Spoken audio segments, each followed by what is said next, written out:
হাজার বছরের ঐতিহ্যে লালিত লাল সবুজের বাংলাদেশ আমরি বাংলা। লাখো শহীদের রক্তে অর্জিত স্বাধীনতা, বহু ত্যাগের বিনিময়ে অর্জিত বিজয়। এই স্বাধীনতা, এই বিজয়ের গৌরবে কেউ যেন কালিমা লেপন করতে না পারে, সেই প্রত্যয়ে এই দেশগানের আয়োজন।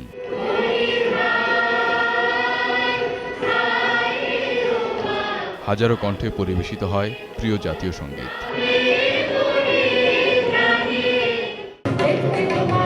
মহান মুক্তিযুদ্ধে যেসব গান উদ্বুদ্ধ করত বীর যোদ্ধাদের, প্রায় 4000 শিল্পীর সঙ্গে সেসব গানে কণ্ঠ মেলান দর্শকরা।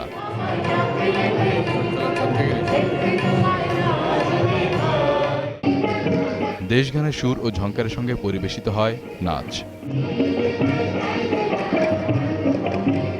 সবার মাঝে দেশপ্রেম জাগিয়ে তুলতেই এই আয়োজন, জানান আয়োজকরা। যেভাবে আমরা এই দেশকে ভালোবেসেছি, সেই অনুভূতিটা আমরা ফিরিয়ে আনতে চাই।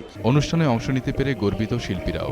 এটা আমাদের উদ্যোগ, একটা প্রচেষ্টা, সবাইকে একসঙ্গে মিলিত করা। এটা আসলে একটা অন্যরকম জিনিস, নিজেকে অনেক সৌভাগ্য বলে মনে করা হয়। আসলে আজকে গেয়েছি জয় হোক আমার দেশের মতন।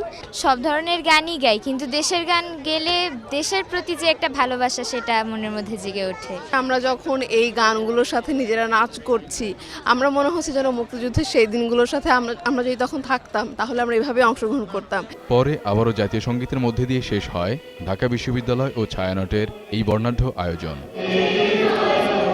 মফির রহমান, 21 টেলিভিশন, ঢাকা।